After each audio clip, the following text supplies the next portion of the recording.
Treasure Island by Robert Louis Stevenson. Chapter 25. I Strike the Jolly Roger. I had scarce gained a position on the bowsprit when the flying jib flapped and filled upon the other tack with a report like a gun. The schooner trembled to her keel under the reverse, but next moment, the other sail still drawing, the jib flapped back again and hung idle. This had nearly tossed me off into the sea, and now I lost no time, crawled back along the bowsprit, and tumbled head foremost on the deck. I was on the lee side of the forecastle, and the mainsail, which was still drawing, concealed from me a certain portion of the afterdeck. Not a soul was to be seen. The planks, which had not been swabbed since the mutiny, bore the print of many feet, and an empty bottle, broken by the neck, tumbled to and fro like a live thing in the scuppers. Suddenly the Hispaniola came right into the wind.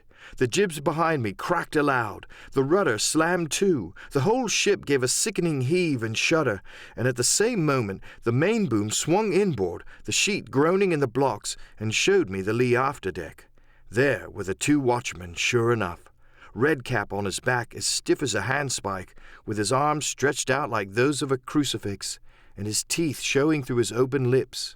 Israel Hands, propped against the bulwarks, his chin on his chest, his hands lying open before him on the deck, his face as white under its tan as a tallow candle.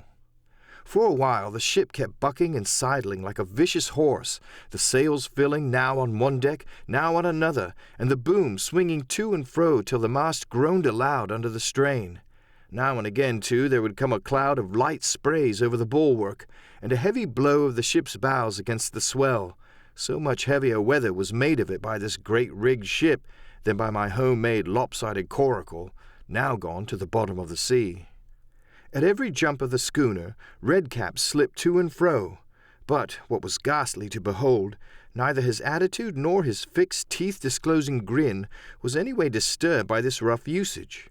At every jump, too, Hands appeared still more to sink into himself and settle down upon the deck, his feet sliding ever the farther out, and the whole body canting towards the stern, so that his face became, little by little, hid from me, and at last I could see nothing beyond his ear and the frayed ringlet of one whisker.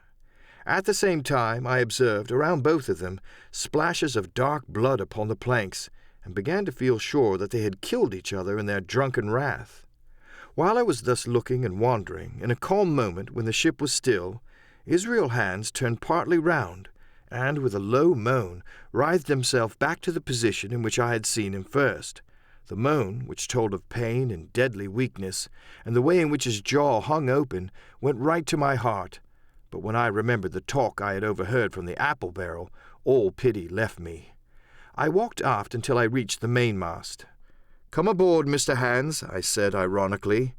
He rolled his eyes round heavily, but he was too far gone to express surprise.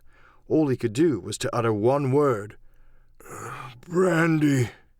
It occurred to me there was no time to lose, and dodging the boom as it once more lurched across the deck, I slipped aft and down the companion stairs into the cabin.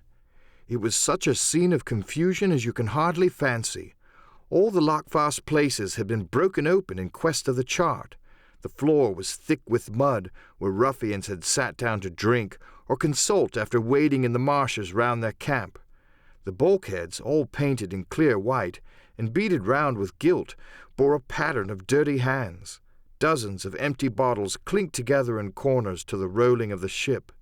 One of the doctor's medical books lay open on the table, half of the leaves gutted out, I suppose, for pipe lights. In the midst of all this, the lamp still cast a smoky glow, obscure and brown as umber. I went into the cellar. All the barrels were gone, and of the bottles a most surprising number had been drunk out and thrown away. Certainly, since the mutiny began, not a man of them could ever have been sober. Foraging about, I found a bottle with some brandy left for Hands, and for myself I routed out some biscuit, some pickled fruits, a great bunch of raisins, and a piece of cheese. With these I came on deck, put down my own stock behind the rudder-head, and well out of the coxswain's reach, went forward to the water-breaker, and had a good deep drink of water, and then, and not till then, gave Hands the brandy. He must have drunk a gill before he took the bottle from his mouth. "I," said he, By thunder, but I wanted some of that. I had sat down already in my own corner and begun to eat. Much hurt? I asked him. He grunted, or rather, I might say, he barked. If that doctor was aboard, he said, I'd be right enough in a couple of turns. But I don't have no manner of luck, you see, and that's what's the matter with me. As for that swab, he's good and dead, he is, he added, indicating the man with the red cap. He weren't no seaman anyhow. And where might you have come from? Well, said I, I've come aboard to take possession of this ship, Mr. Hands, and you'll please regard me as your captain until further notice. He looked at me sourly enough, but said nothing.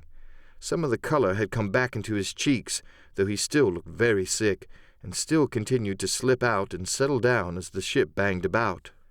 By the by, I continued, I can't have these colours, Mr. Hands, and by your leave I'll strike 'em, better none than these. And again, dodging the boom, I ran to the colour lines, handed down their cursed black flag, and chucked it overboard. God save the king, said I, waving my cap, and there's an end to Captain Silver. He watched me keenly and slyly, his chin all the while on his breast. I reckon, he said at last, Captain Hawkins, you'll kind of want to get ashore now. Suppose we talks. Why, yes, says I, with all my heart, Mr. Hands, say on, and I went back to my meal with a good appetite. This man, he began, nodding feebly at the corpse, O'Brien were his name, a rank Irelander. This man and me got the canvas on her, meaning for to sail her back. Well, he's dead now, he is, as dead as bilge, and who's to sail this ship, I don't see.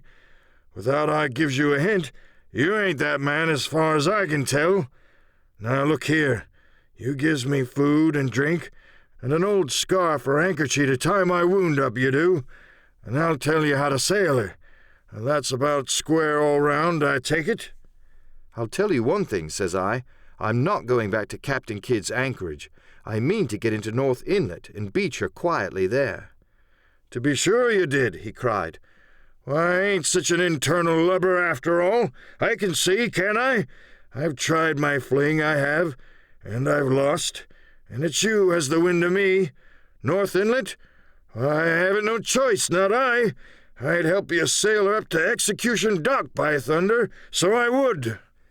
Well, as it seemed to me there was some sense in this, we struck our bargain on the spot. In 3 minutes I had the Hispaniola sailing easily before the wind along the coast of Treasure Island, with good hopes of turning the northern point ere noon, and beating down again as far as North Inlet before high water, when we might beach her safely and wait till the subsiding tide permitted us to land. Then I lashed the tiller and went below to my own chest, where I got a soft silk handkerchief of my mother's. With this, and with my aid, Hans bound up the great bleeding stab he had received in the thigh, and after he had eaten a little, and had a swallow or two more of the brandy, he began to pick up visibly, sat straighter up, spoke louder and clearer, and looked in every way another man. The breeze served us admirably. We skimmed before it like a bird, the coast of the island flashing by, and the view changing every minute. Soon we were past the highlands, and bowling beside low, sandy country, sparsely dotted with dwarf pines, and soon we were beyond that again, and had turned the corner of the rocky hill that ends the island on the north. I was greatly elated with my new command, and pleased with the bright sunshiny weather, and these different prospects of the coast. I had now plenty of water, and good things to eat, and my conscience, which had smitten me hard for my desertion, was quieted by the great conquest I had made. I should, I think, have had nothing left me to desire but for the eyes of the coxswain as they followed me derisively about the deck, and the odd smile that appeared continually on his face. It was a smile that had in it something both of pain and weakness, a haggard old man's smile, but there was, besides that, a grain of derision, a shadow of treachery in his expression, as he craftily watched and watched and watched me at my work. End of chapter 25.